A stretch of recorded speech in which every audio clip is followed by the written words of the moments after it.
You ready? I am, yeah, come on. Okay. 4 places, 1 people, 1 person, 2 messages. First place is Egypt. It's where the story starts. We find God's people enslaved and trapped by the Egyptians. Ruthless dictatorship.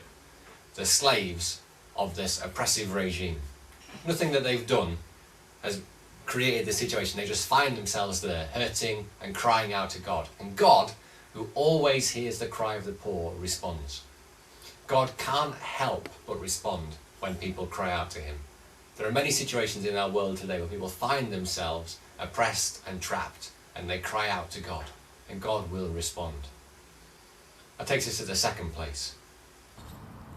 Second place, Sinai. So God's people, having been rescued from the Egyptians, are led and find themselves in a place called Sinai, a great mountain where they encounter God, the God who saved them. And God says, I need you to be my people here on the earth. I need you to be the people who respond to the cries of other people. I need you to be me. This is incarnation. This is what God wants. He wants us to be him in our world. He's been saying this since the beginning of time, and he says it today. I want you to be me in the world, to hear the cry of the people and to save them. Takes us to place 3. The third place is Jerusalem, a city, a place where God's people build a temple as a sign that God is with them, as a symbol to the world that they are God in this world, helping others, setting people free, hearing their cry.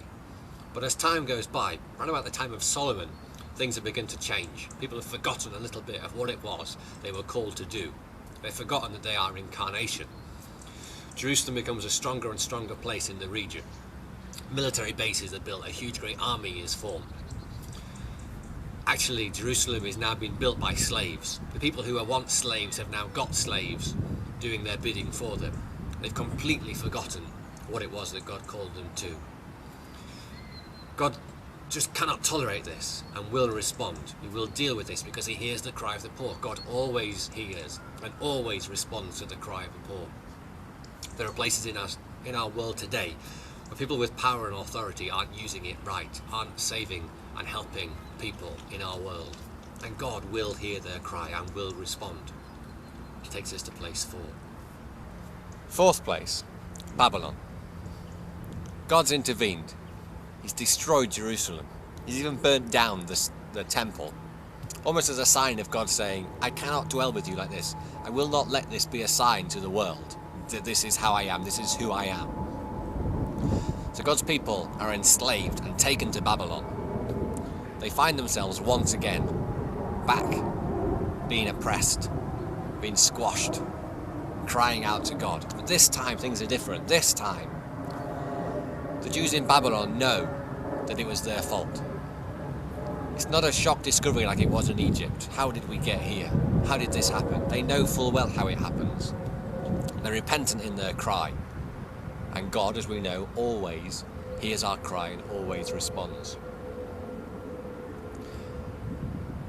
There are many situations in our world where people are crying out to God, where people are suffering and hurting.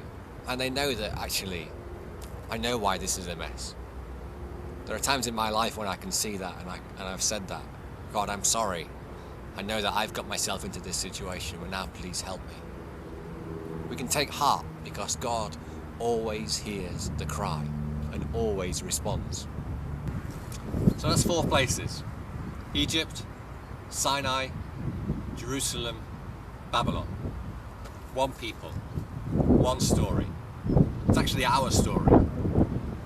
We all go on that journey. We've all been saved in some way, whether we know it or not.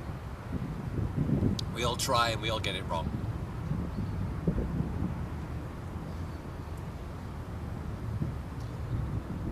One person through it all. God says, okay, this time, let me make things really clear for you. So he sends his son, Jesus. This is incarnation. God says, this is how you do it. I'll come down to the world and I'll show you how to be me, who I am living in this world, hearing people's cry and responding. That's who Jesus is. He's the one who shows us how to live, how to be in this world. I wonder, do you hear the cry? So many people around us in our world crying out. Do you hear the cry? And are you willing to respond?